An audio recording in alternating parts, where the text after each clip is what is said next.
우리는 하루하루 살면서 사실 넘치는 하나님의 은혜를 덧입어 산다고 생각이 됩니다.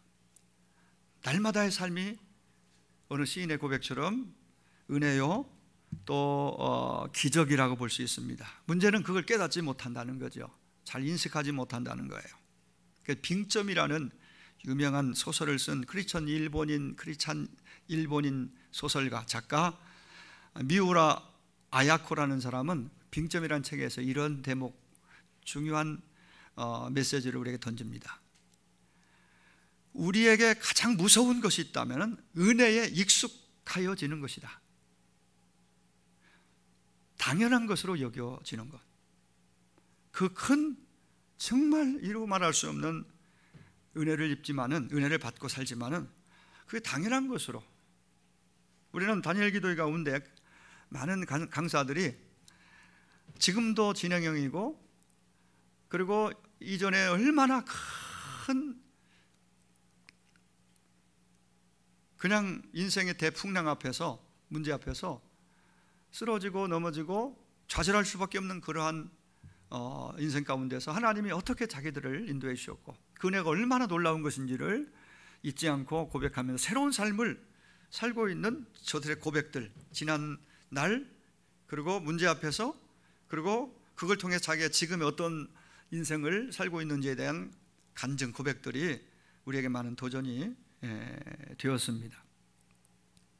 뭐든지 당연하게 여기기 시작하면은 우리는 이 감사라는 것은 우리 안에서 생성되지 않습니다.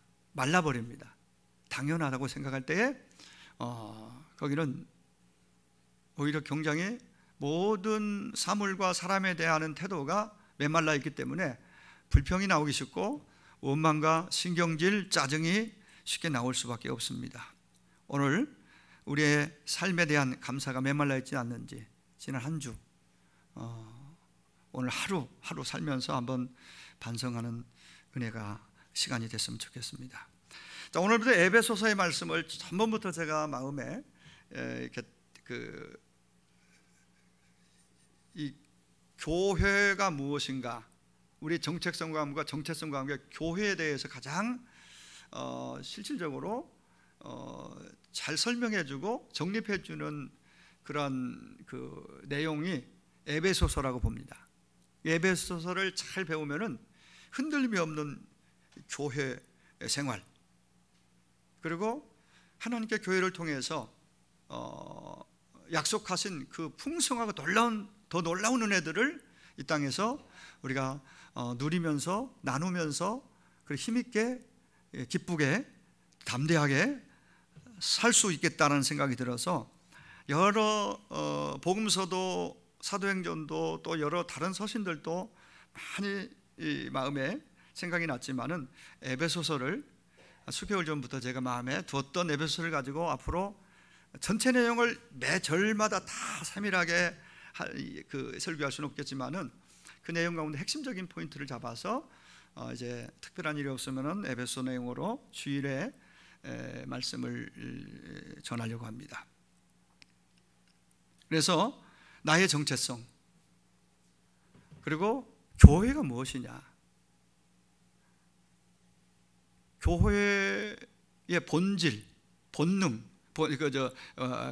교회가 해야 될 사명, 무엇이 교회인가, 왜 이렇게 모여서 예배하고 어떤 의미가 있는가 등등 우리의 정체성과 함께 이런 부분들을 말씀을 한 장 한 장 말씀을 주일날 배우면서 우리가 좀 세워갔으면 좋겠습니다. 자기 정체성이 분명하고 선명하고 확실하면요 흔들림이 없습니다. 우리가 사는 세상은 평탄치만 않잖아요. 누구 한 사람 평탄한 길만 걷는 사람 없습니다. 지금 우리는 코로나19로 인해서 다들 지금 굉장히 하루하루가, 그리고 미래 예측이 잘 안 되는 뭐 직장 생활, 뭐 사업 경영, 또 뭐 각 분야의 모든 사람들이 뭐 크게 다르지 않다고 봐요. 정도의 차이는 있겠지만, 그래서 이 말씀으로 교회론 교회관이 확실히 세워지고 나의 정체성이 분명해지면은 앞으로 더 큰 어떠한 일이 올지 모르는데 믿음을 견고하게 세워서 교회 생활, 신앙 생활이 좀 흔들리지 않는 더 깊어지는 그러한 교회와 우리 모두가 되기를 바라는 마음으로 에베소서를 선택을 했습니다. 여러분들이 강조되는 그 단어라든가 메시지, 그 요절들을 집에서도 좀 묵상하시면서 그 은혜를 함께 공유하고 더 풍성히 나눌 수 있으면 좋겠습니다. 그래서 오늘 제목을 예수 그리스도 안에서 받은 복 중의 복이죠. 그걸 신령한 복이라고 하는데, 그 복들을 우리가 알 때에 우리가 굉장히 마음이 참 풍성해지는 걸 느낄 거예요. 과연 내가 어떤 복을 받았는가? 나는 과연 그 복을 지금 받고 또 누리고 있는가에 대해서 한번 여러분들이 집중해서 좀 귀를 기울이고 묵상하는 시간이 됐으면 좋겠습니다. 먼저 에베소서 서론적인 거 무슨 총론 이런 건 다 생략합니다. 바로 본문으로 들어가는데요.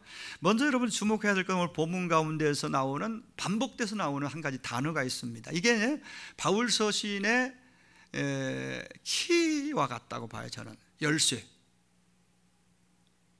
바로 그리스도 안에서라는 말입니다. 그리스도 안에서.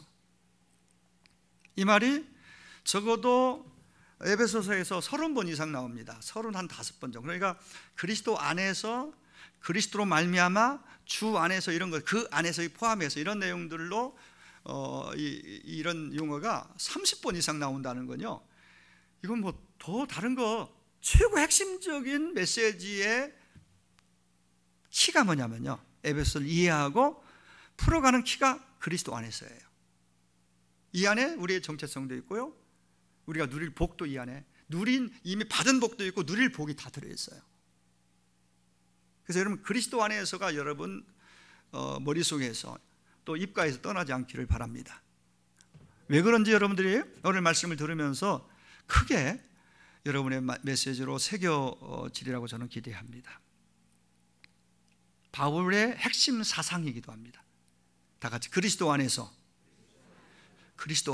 이게 왜 그렇게 오늘 거의 매 절마다 거의 그리스도 안에서 계속 얘기해요. 1절부터 해가지고 그리스도 안에서, 3절에도 4절에도 그리고 6절에도 6절 7절에도 계속, 9절에도 10절에도 11절에도 12절에도 계속 거의 막 그 안에서, 그리스도 안에서, 그 안에서. 똑같은 말 왜 이렇게 자꾸 반복할까요?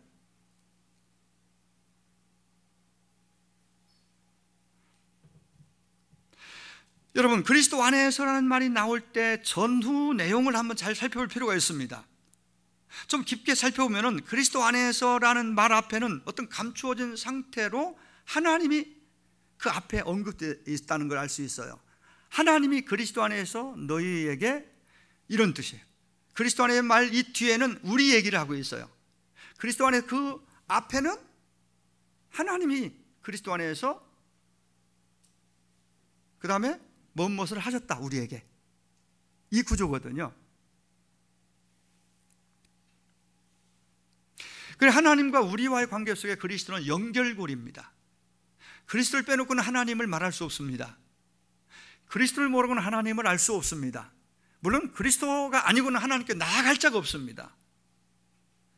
예수 그리스도를 믿음으로서만, 그분을 통해서만 아버지께로, 하나님께로 나아갈 수 있고 그분을 만날 수도 있고 모든 그 다음 단계로 나아갈 수가 있는 거예요. 이게 바울이 예수님을 만나고 믿고 그가 깨달은 가장 큰 그 안에 담겨진 메시지입니다. 그 인생을 끌어가는 메시지였어요. 그리스도 안에서, 그리스도.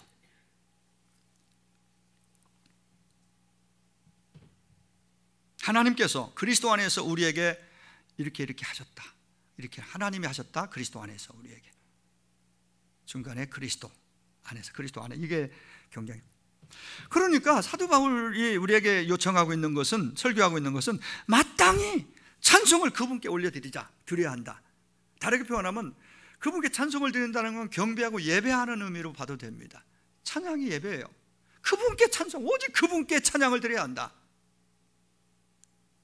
그래서 4절부터 6절까지는 우리를 자녀로 택하신, 이거 오늘 메시지 이제 3대절을 나갈 텐데요, 우리를 자녀로 택하신 하나님 아버지를 찬송해야 한다. 7절에 12절까지는 자신의 피로 우리의 죄를 속량하신 예수 그리스도를 찬송해야 한다. 성자 하나님이죠. 성부 하나님, 성자 하나님. 그 다음에 13절에 14절까지는 우리의 구원을 인치시고 기업의 보증이 되신 성령 하나님을 찬양해야 한다. 성부, 성자, 성령 하나님을 찬양.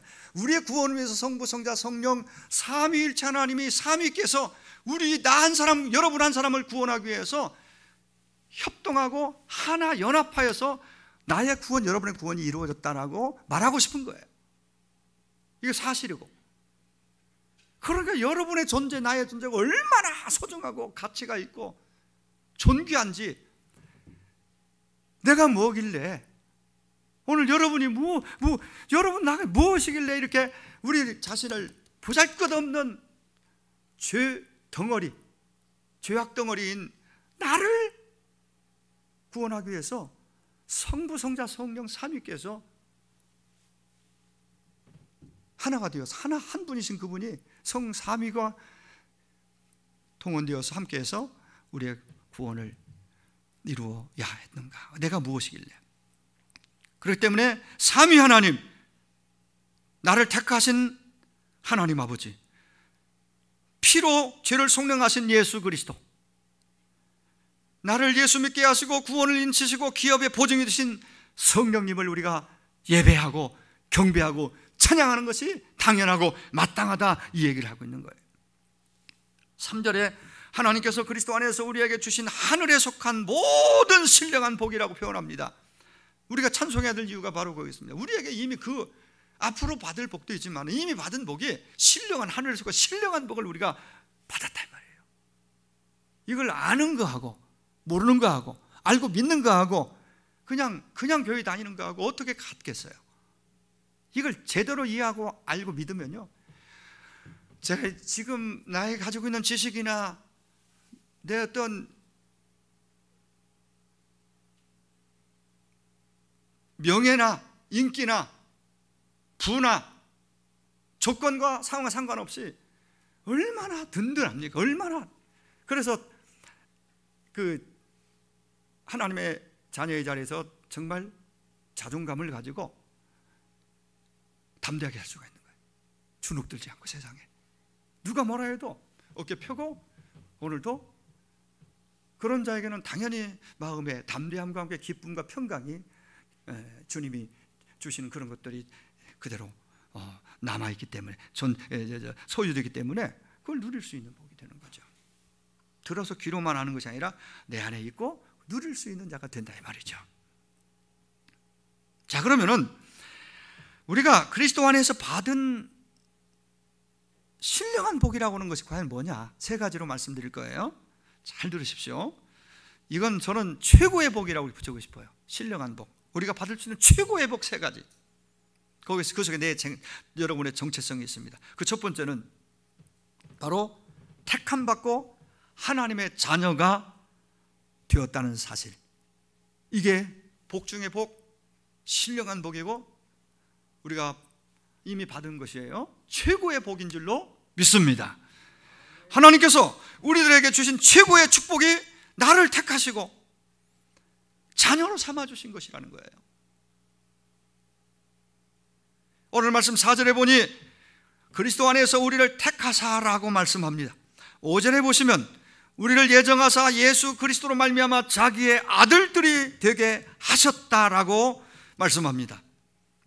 놀라운 것은 창세전에 4절에 창세 전부터 우리를, 저와 여러분을 선택했다고 말합니다. 택하시고 부르셔서 하나님의 자녀가 되게 하셨다고 강조합니다. 그러면 하나님 우리를 창세전에 선택했다고 하는 것은 중요한 의미가 담겨 있다고 봐요. 하나님이 창세전인데 내가 태어난 것은 60년, 65년 전이에요.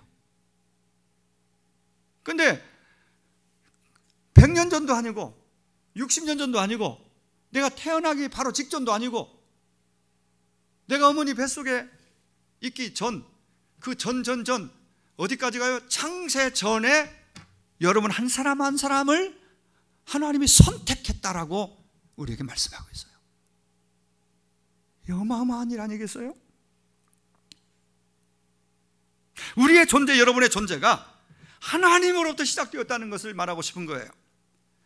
우리의 기원은 육신의 아버지, 어머니가 아니라 이 말이에요.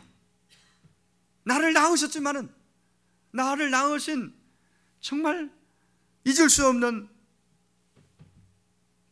어머니 아버지지만은 나의 기원은 어머니 아버지가 아니라고 말합니다. 그럼 언제? 창세 전이라고 말하잖아요. 그리고 우리의 기원이 하나님으로부터라는 것을 사도 바울은 우리에게 말씀하고 싶은 거예요. 사실입니다. 우주가 생기기 전, 우리 아버지, 어머니, 할머니, 할아버지가 생기기 전, 이 땅에 존재하기 전, 이미 창세가 온 땅이 이 땅에 형성되기 전에 이미 하나님이 우리를 선택했다. 다 우리 이해할 수 없지만 이 놀라운 이 사실을 우리는 그대로 믿어야 될 줄로 믿습니다. 창세전에 선택했다. 창세전에. 놀라운 사건 아니에요? 신비한 일 아니에요? 이게 은혜가 아닙니까? 그러면 여러분 대답해 보세요. 어떤 자리로 선택했어요? 여러분을? 5절에? 어떤 자리로? 하나님의 자녀로, 자녀의 자리로 선택했다는 것이 굉장히 또 중요하다고 봐요. 이 자녀라고 할 때 하나님은 우리처럼 엄마 이렇게 보이는 이 육신을 갖지 않았기 때문에 자녀를 낳을 수가 없어요. 그럼 이 의미를 어떻게 우리 이해하면 좋냐면 양자라는 의미로 이해하면 좋을 것 같아요. 양자. 이 자녀는 바로 양자. 뭘 근거로 말할 수 있냐면은 로마서 8장 15절 16절을 제가 읽어드리겠습니다. 너희는 다시 무서워하는 종의 영을 받지 아니하고 양자의 영을 받았으므로 우리가 아빠 아버지라 부르짖느니라.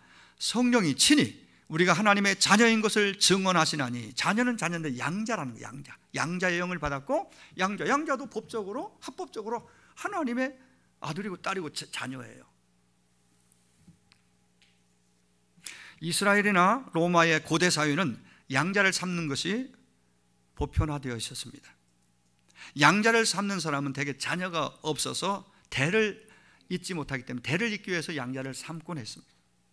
그러면 우리가 이해해야 될 것은 일단 양자로 삼으면은 어떻게 되느냐? 양자가 되면은 그 집안에 아버지의 성으로 성을 따라서 입적이 되니까 호적이 들어가니까 바뀝니다. 아버지의 성으로 바뀝니다. 또 하나는 아버지의 신분에 참여합니다. 정체성이 이렇게 달라져요. 그래요. 아버지가 목사면 목사의 자녀, 아들, 딸이 되잖아요. 아버지가 의사면 의사의 어떤 의사의 자녀, 아들, 딸이라고 그러잖아요. 마찬가지로 아버지의 신분에 참여하는 존재가 돼요. 그리고 아버지가 가진 모든 권세를 함께 누리게 돼요. 정식으로, 법적으로, 합법적으로 그 가문의 그 아버지의 자녀니까 아버지의 그 권세가 거기에 그대로 그도 누릴 수 있는 권세가 되는 거예요. 그리고 아버지가 죽으면 아버지의 재산을 상속받습니다. 이게 양자지만 정식으로 법적으로 아들이니까. 그런 의미로 우리가 이해하면 성경에 바울이 이걸 이해하게 우리를 이해를 돕기 위해서 양자의 영을 받아서 그래서 이제 정식으로 아빠, 아버지라고 부르는 자가 됐다. 우리는 그래서 하나님의 자녀다. 그러니까 그 다음 성경에 보면 우리는 상속자다 이런 얘기까지 해요. 오늘 본문하고 제가 말씀드린 것이 굉장히 오늘 본문을 잘 매치를 시켜준다고 봐요. 아까 말씀드린 그 로마서 8장 15절 이하 쭉 보시면, 그래서 하나님이 저와 여러분을 자녀로 선택했다는 말은 하나님이 저와 여러분에게 4가지 특권을 주셨다는 의미를 그대로 담고 있어요. 4가지. 그 속에 내 정체성이, 여러분 정체성이 확실히 서야 됩니다. 뭐예요? 다시 말씀드립니다. 아버지의 자녀인 신분과 소속을 갖게 되었다. 하나님 아버지의 자녀의 신분, 하나님의 가족이에요. 이제 믿으세요? 하나님 아버지의 가족이에요. 여러분 가족. 또 아버지의 성을 함께 쓸 수 있게 됐습니다. 아버지의 성을. 그래서 하나님의 자녀 이렇게 말하잖아요. 하나님의 자녀예요. 앞에 호칭이 하나님. 바울은 전에는 우리가 하나님 안 믿을 때는 예수 믿기 전에는 마귀의 자녀였다 그렇게 말해요. 직설적으로. 안 믿는 사람이 너 마귀의 자녀야 그러면 당신 마귀냐 그러면 하나님 안 믿으면서도 그 소리는 엄청 거부감을 가져요. 무당에게도 당신 마귀 자녀야 그러면 아멘 그러겠어요? 좋아하겠어요? 별로 안 좋아합니다. 누구든지 그럼 그 높으신 신중의 신 하나님의 자녀 그럼 누구나 굉장히 기분 좋게 그걸 받아들여요. 하나님의 자녀, 이게 얼마나 아름답고 신비하고 놀라운 호칭인지 우리는 너무 많이 들어서 그렇게 감동이 없어요. 또 아버지의 권세를 공유하게 되었습니다. 하나님의 자녀의 권세, 요한복음 1장 11절에 자녀의 권세 얘기하잖아요. 엄청난 거예요. 그래서 나중에 그게 예수 그리스도의 이름으로 귀신을 쫓아내고 병을 고치고 새 방언을 말하고 성령이 임하면 하나님의 자녀로서의 권세가 나타나는 거예요. 은사가 나타나는 거예요. 놀라운 권세예요. 자녀만이 갖는 특권이기도 합니다. 그리고 아버지의 상속자가 된다고 로마서 8장 17절에 보면은, 그래서 합법적으로 저는 이 말씀을 이렇게 해석하고 싶어요. 아버지 하나님의 상속자, 하나님의 기업이라는 얘기는요, 일단은 생각나는 것이 하나님이 소유하고 계신 다 하나님의 소유지만 그 좋은 천국을 이어받을 자, 천국의 기업을 이어받을 자, 쉽게 말하면 천국에 들어가 살 자예요. 합법적으로 천국에 들어갈 자격이 주어지는 거예요. 하나님의 자녀는 상속자예요. 천국의 상속자. 저는 거기서 끝나지 않는다고 봐요. 이 땅에서 누릴 복도, 자녀이기 때문에 이 땅에서 누릴 그 복도 그 안에 내포되어 있다고 생각이 됩니다. 저는 그걸 이렇게 또 설명하고 싶어요. 이 땅에 누릴 복은요, 세상에서 어디서든지 복의 근원으로 살아가는 거예요. 복이 되어 사는 거예요. 너는 복이 될지라. 믿음으로 아브라함처럼 하나님의 자녀가 된 자는 세상에 복이 되어, 이미 복이 되어 복을 흘려보내는, 나 때문에 누군가 더 마음이 편안해지고 인생이 풀리고 잘 되는 일들을, 물질적으로도 그런 혜택을 주고 선한 영향을 끼치는 자가 되면 얼마나 하나님 아버지가 나를 선택하신, 나를 자녀 삼으신 하나님이 기뻐하실까 생각하게 됩니다. 놀랍잖아요? 자격 없는 내가, 형편없는 내가 하나님의 자녀의 신분과 소속이 되어서 마귀와 상관없이 하나님의 자녀의 소속 신분, 하나님의 가족이 되고 하나님의 자녀, 같은 아버지의 성을 쓰고 아버지의 권세, 자녀의 권세를 가지고, 그리고 천국을 기업으로 약속받고 이 땅에서도 또 누릴 복이 있으니 얼마나 우리의 예수 믿고 우리가 받은 복이 얼마나 크고 놀라운지. 이것은 은혜요, 신비요, 기적입니다. 아무것도 아닌 자가 어느 날 아들이 되었고 운명이 바뀐 것입니다. 하나님은 우리가 거룩하고 흠이 없기 때문에, 착하기 때문에, 선하기 때문에 선택하신 것이 아니라고 우리 성경은 우리에게 말합니다. 오히려 거룩하고 흠이 없게 하시려고 선택했고, 하나님 선택의 이유가 바로 그겁니다. 착해서, 선해서, 흠이 없어서 선택한 것이 아니라 예수 믿어 그 피로 거룩하고 흠이 없게 하시려고 선택했다라고 그렇게 말씀하고 있는 것입니다. 우리가 성부 하나님으로부터 받은 이 은혜가 얼마나 놀랍고 어마어마한지 우리가 오늘도 다시 한번 깊이 깨닫고 우리가 마음에서부터 그 하나님을 찬양할 수 있기를 원합니다. 다시 말씀드립니다. 본래 우리의 신분과 소속은 마귀에 속한 마귀의 자녀였다고 성경은 말합니다. 그런데 예수 믿고 영접함으로 하나님의 자녀가 되었습니다. 그리고 이제는 나 홀로 인생이 아니라 캄캄한 길, 어두운 밤길을 걸을 때에도 아버지가 함께하는 자가 됐고,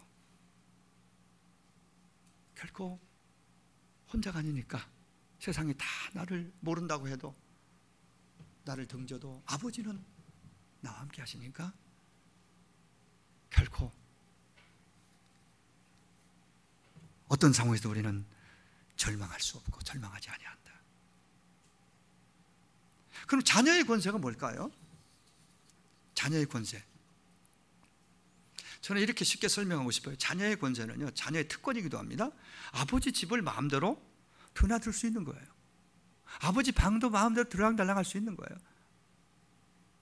무슨 한계를 정해놓고 규칙을 정해놓고 이런 게 없어요. 자녀는 아버지 집, 아버지 방에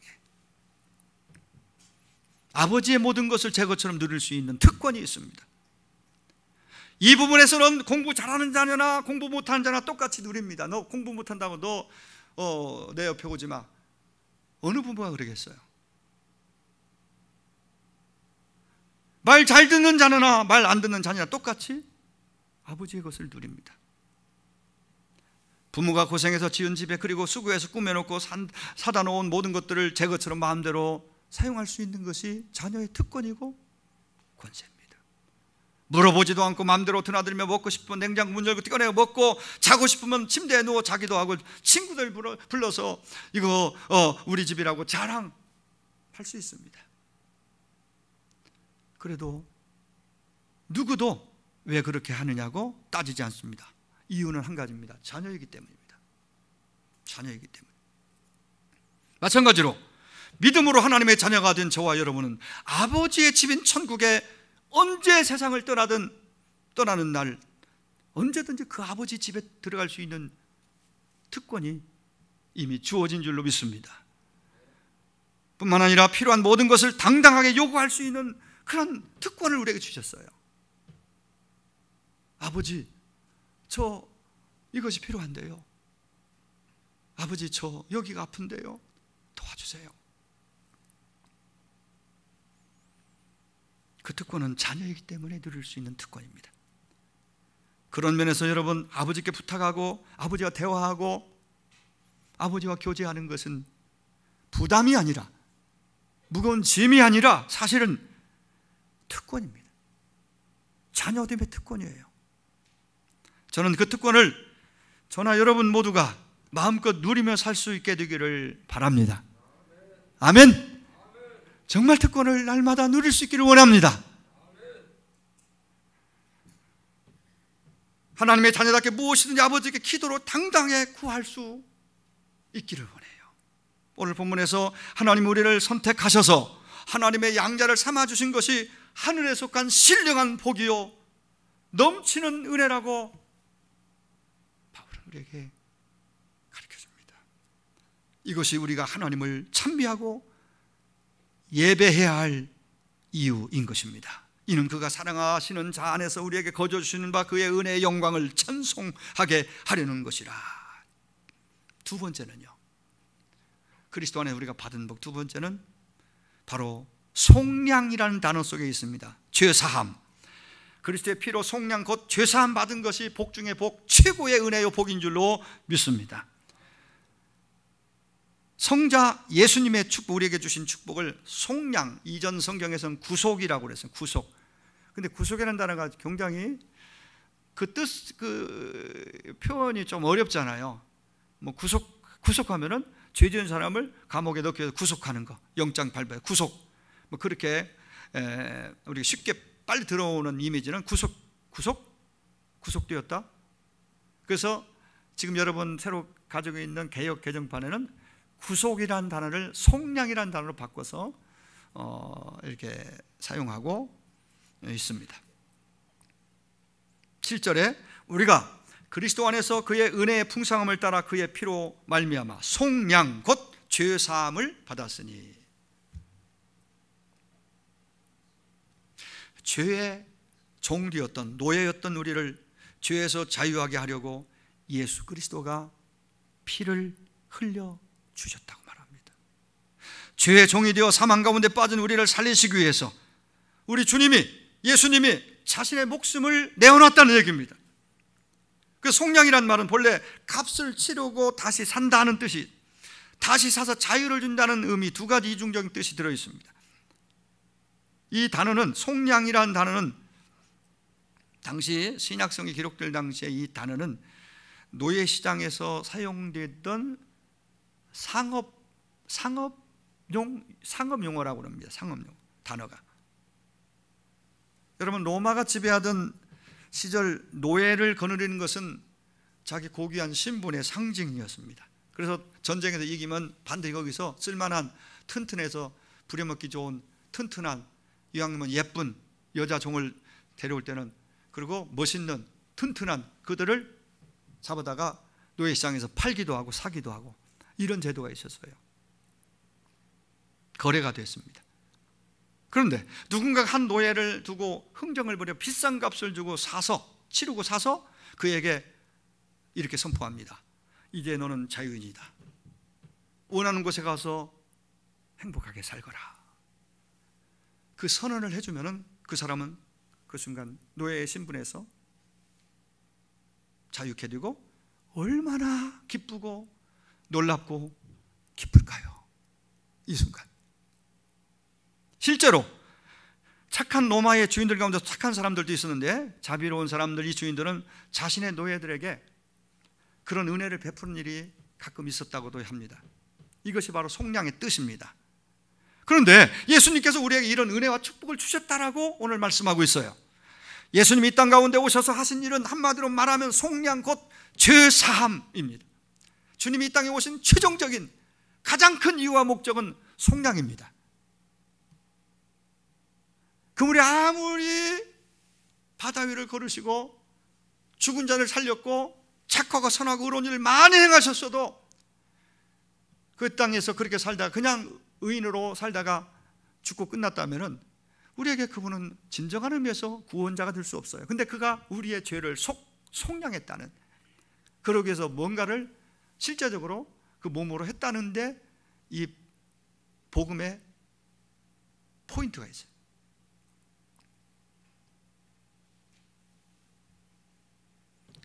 다시 말씀드립니다. 속량이라는 단어는 상업용어인데, 상업용어, 장사하는 분들이 쓰는 상업용어인데, 값을 주고 물건을 샀다, 그냥 가져온 것이 아니라 값을 지불하고 물건을 샀다는 뜻이라고 그랬죠.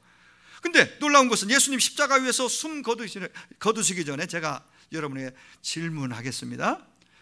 예수님 십자가상에서 죽으시 가상칠언이라고 여러분 많이 들어오셨잖아요. 그 가운데 최고 마지막 제7언이 내 영혼을 아버지 의탁하는 받아달라는 그 말씀 바로 직전에 제 6원의 말씀이 뭔지 아세요? 예? 그렇습니다. 다 이루었다. 다 이루었다는 말은 원어로 테텔레스타이.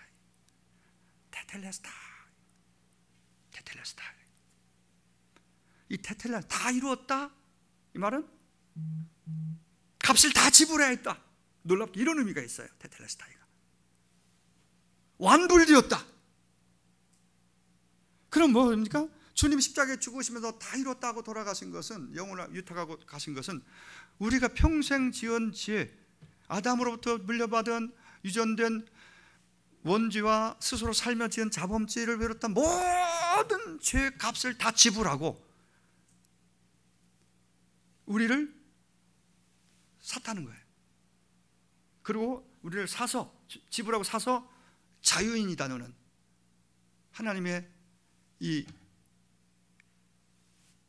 어마어마한 이 자유를 선언해 주시고, 이제 하나님의 속한 아까 얘기한 그런 하나님의 자녀로서 이 땅에서 새로운 삶을 살도록, 미리 장차가서 누릴 천국을 이 땅에서도 누리면서 그렇게 복되게 그렇게 살아갈 수 있도록 모든 길을 열어 주셨다 이 말이죠. 이 다 이뤘다는 말씀 속에 저는 이 말에 이게 다 들어있다고 봅니다. 노예가 자유하려면은 두 가지 방법밖에 없습니다. 주인이 그에게 자유를 주어 그냥 보내든지, 아니면 누군가가 그를 값을 주고 사서 그냥 풀어주는 거예요. 근데 우리는 그 후자가 우리에게 해당되는 거예요. 값을 지불하고 다 이루었다, 값을 지불하고 완불하고 우리를 이제 자유의 자리로 우리를 인도해 주셨습니다. 하나님의 자녀로서 이제는 자유다. 노예가 죄의 종이 아닌 자유. 여러분, 예수님이 죄의 노예였던 우리를 무엇을 값을 주고 샀다고 성경은 말합니까? 구약에 보면 형들이 요셉을 애굽의 노예로 팔 때 은 20에 팔아넘깁니다. 은 20에 팝니다. 가룟 유다가 예수님을 원수들에게 팔 때 은 30냥 받고 팔아넘깁니다. 노예 한 사람 가격입니다. 구약시대 그리고 예수님 당시에 딱 노예 한 사람 보통 가격으로 받고 판 거예요. 그런데 예수님은 저와 여러분을 얼마에 사셨느냐? 은 20입니까? 30입니까? 오늘 본문 7절 중간에 보시면 이렇게 나옵니다. 그의 피로 말미암아. 예수님이 우리를 사신 것은 돈이 아니었단 얘기입니다. 놀랍게도 그의 피로였습니다. 피로 샀다. 그의 피, 자신의 생명을 값으로 지불하고 우리를 거기 죄의 노예 가운데 우리를 사셨다라고 오늘 말씀하고 있는 것입니다. 우리는 살아가면서 생각으로 말로 짓는 죄만이 아니라 하나님을 불신하고 불순종하는 수없이 많은 죄들을 우리는 지으면서 살아왔고 살아갑니다. 이런 우리를 주님이 십자가에서 피 흘려 죽으심으로 용서하시고 구원하시고, 이게 우리의 기독교가 가지고 있는 큰 복음입니다. 죄로 범벅이 된 우리를 용납해 주시고 있는 그대로 받아주셨습니다. 그 피로 말미암아 속량 곧 죄사함을 받았으니. 다만 이게 자신에게 개인에게 혜택이 되고 실제가 되려면 한 가지 딱 조건이 붙습니다. 뭡니까? 누구에게나 공동적으로 기회가 주어집니다. 이 은혜를, 이 복은 개인적으로 그게 자신의 것이 되려면 그 사실을 믿고 받아들여야 돼요. 오늘 여기 나오신 여러분은 이 복음을 듣고 여러분의 사건으로 십자가를, 그리고 주의 피 흘리심이 내 죄를 속하는 그 사건으로 그대로 받고 믿고, 그래서 오늘 이 자리에 있는 줄로 믿습니다. 그게 구원받은 하나님의 자녀의 신분이고 오늘 이 자리가 그 자리입니다. 이것이 예수님이 우리에게 주신 은혜입니다. 죄사함, 속량. 이렇게 속죄받고 구원받은 우리가 하나님을 찬미하고 예배하는 것은 너무나도 당연한 일이 아닐까요? 그렇습니다. 주님이 흘리신 보혈로 죄사함 받고 영생을 얻은 저와 여러분은 이제부터 한평생 주님 나라 갈 때까지 성삼위 하나님만 찬양하고 예배하면서 살기를 간절히 원합니다. 마지막 세 번째는 성령으로 인치심 받고 하나님의 기업이 된 것이 최고의 복입니다. 복 중의 복입니다. 하나님의 상속자가 된 거죠. 11절에 그 안에서 기업이 되었다라는 말씀을 하고 13절에 끝부분에 보면 성령으로 인치심을 받았다라는 얘기합니다. 자, 인치심 얘기를 먼저 하죠. 인치심이 무슨 말입니까? 도장을 찍는다는 거예요. 인쳤다면 도장 찍었다 이 말이에요. 이 얘기는 소유를 분명히 한다는 의미가 있어요. 소유가 분명하다. 도장 찍었으니 이건 소유권의 문제. 여러분, 고대에는 가축이나 노예의 몸에 쇠를 불로 달고 지짐으로써 누구의 소유인지를 분명히 표시를 찍었습니다. 도장을 거기다 찍었습니다. 그런 것처럼 우리가 예수를 믿고 우리의 구주와 주님으로 영접하는 순간 성령님이 우리 안에 들어오시는 거예요. 믿는 자 안에 들어오시는 거예요. 그것이 바로 성령님께서 우리를 하나님의 소유로 인쳤다는 뜻이에요. 어떻게 인치겠어요? 성령님이 듣고 믿으니까 믿는 자 안에 들어와 이제 거하시는 거죠. 그거를 쉽게 표현하면 들어와 함께 사는 것, 들어오셔서 이제 함께 거하시는 걸 인쳤다라고 표현한다고 보면 되겠습니다. 그렇다면 이제 예수 그리스도를 구주로 믿는 저와 여러분은 완전히 하나님의 소유인 줄로 믿습니다. 왜? 인쳤으니까. 도장 찍었어요. 그분 거라고. 마귀가 주장하던 마귀의 소유에서 하나님의 소유권이 옮겨온 거예요. 이게 하나님의 자녀고 하나님의 소유. 베드로전서 2장 8절 9절에 보면은 그의 소유된 백성, 우리의 신분을 그렇게 표현합니다. 소유, 그의 소유라고 말합니다. 하나님께서 너는 내 것이다. 이미 이스라엘을 향해서 그렇게 말씀하시고 예수 믿는 저와 여러분을 향해 너는 내 것이야. 소유권을 주장하시고 그렇게 말씀하시지 않습니까? 여러분, 하나님이 우리를 당신의 소유로 삼으셨다면 우리는 어떤 상황 가운데서도 두려워하거나 걱정할 이유가 없습니다. 왜요? 하나님이 책임지시기 때문에. 당신의 소유인데 알아서 하라가 아니에요. 그분이 우리를 책임지겠다는 전제가 붙어요. 하나님의 소유니까 책임지겠다. 성령께서 들어오셔서 인치시고 함께 하시는 저와 여러분을 하나님께서 귀하게 여기시고 세상 끝날까지 보호해 주시고 돌봐 주시는 것을 믿으시기 바랍니다. 아멘. 그분이 돌봐주시겠다고 약속하셨어요. 책임지시겠다고 말씀하셨어요. 한 걸음 더 나아가 하나님의 기업에 성령으로 보증이 되어주셨다는 얘기를 합니다. 14절, 이는 우리의 기업의 보증이 되사 그 얻으신 것을 속량하셔 그의 영광을 찬송하게 하려 한다. 기업의 보증이 되었다. 성경에서 기업이란 성도들이 장차 들어갈 천국과 이 땅에 누리게 될 축복을 다 내포하고 있습니다. 제가 아까 앞에서 말씀드렸죠. 그런데 우리가 예수를 영접할 때 우리 안에 오신 성령님이 장차 우리가 누릴 모든 축복의 보증이라고 말하고 있는 것입니다. 성령의 인을 친 자, 하나님의 소유가 된 자는, 우리들은 인쳤다는 증거가 뭐냐? 여러분, 내가 본 천국 다녀와서 자기가 느끼고 보았다고 말하는 그 천국을 얘기하는 분들 참 부럽기도 하지만 우리는 대부분은 천국을 가본 적이 없어요. 꿈에라도 보고 싶은데 본 적도 없는 경우가 많아요. 그 놀라운 것은 본 적도 없고 가본 적도 없고 그냥 성경이 말하고 있는 것이 내가 놀라울 정도로 확실하게 믿어진다. 성령이 인친 증거입니다. 한번 물어봅시다. 여러분, 천국이 실제하는 걸 믿으시나요? 진짜요? 그 천국을 여러분 언제든 돌아가시면, 이 땅 떠나면 천국에 간다는 것도 믿고 있나요? 인친 증거입니다. 성령이 여러분 안에 오셔 인친 증거예요. 그게 하나님을 나의 아버지로 부르고 주님을 주여 나의 주라고 부를 수 있고, 그리고 천국이 실제하는 걸 믿고 언제든지 죽으면 세상 떠나면 천국에 간다는 이 확신이 생겼다, 인쳤다는 거예요. 하나님 인친 증거라고 보면 되겠습니다. 믿어지는 것이 성령의 인치심의 증거입니다. 이것이야말로 신비요 은혜요 최고의 복인 것입니다. 이제 말씀을 맺겠습니다. 이런 성도는 성령이 인친, 그래서 그러한 믿어지고 그런 증거가 있는 성도는요, 살면서 어떤 고난이 풍파가 밀려와도 어떤 때는 낙심되기도 하고 때로는 넘어지기도 하고 절망스럽게 느껴지기도 하지만은 결국은 다시 일어나고 소망 가운데 거뜬히 이기게 되는 줄로 믿습니다. 성령님께서 우리 안에서 열매 맺도록 인격을 변화시키고 말씀을 듣고 깨달아 순종할 수 있도록 순간순간 감동도 주셔요.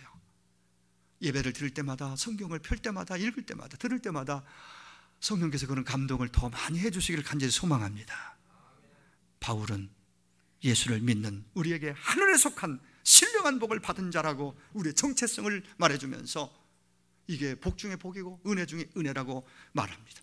성부 하나님이 우리를 자녀로 삼아주신 복, 창세전부터 선택해서 자녀 삼으신 것, 성자 하나님이 우리를 속량해 주신 그 복, 그리고 성령 하나님이 우리를 하늘의 기업으로 인치신 복, 이 세 가지 복을 잊지 마시고 마음에 담고 하루하루 소망 가운데 살 수 있기를 원합니다. 그래서 우리 이 땅 가운데서도 매일 천국을 맛보고 누리고 하나님 아버지께 영광의 찬양을 날마다 올려드리며 살 수 있기를 주의 이름으로 축원합니다. 기도하겠습니다. 그런 여러분 분명한 정체성으로, 그래서 오늘도 소망 가운데 감사하고 찬양이 있는 내가 되겠습니다. 흔들리면 믿음으로, 흔들림이 없는 믿음으로 주여 그 복을 누리며 나누며 살겠습니다. 다 같이 기도합니다. 1분간만 소리내어 고백하며 기도하겠습니다. 하나님 아버지 감사드립니다. 오늘도 주의 전에 나와서 말씀드릴 수 있도록, 그리고 가정에서라도 성경을 펴고 함께 예배하며 말씀 듣고 하나님 아버지여 우리가 다시 한번 결단할 수 있도록 은혜 주신 걸 감사합니다. 에베소 말씀을 통해서 우리의 신분, 우리의 정체성이 분명히 깨달아지게 하시고 세워지게 하시고, 교회에 대한 생각, 교회에 대한 그 의식, 가치관, 참된 건강한 교회관이 세워져서 아버지 앞으로 어떤 상황, 환경이 우리 앞에 펼쳐져도 믿음 지키며 교회 지키며 신앙 지키며 신앙의 정조를 끝까지 지키면서 그러한 믿음의 복된 삶을 살아갈 수 있도록 우리 화창한 성도들을 축복해 주시고 은혜로 풍성케 부어주시옵소서. 날마다 성부, 성자, 성령님이 우리 가운데 행하시는 놀라운 일들을 오늘도 고백하며 감사하며 찬양하며 살도록 축복해 주시옵소서. 예수님의 이름으로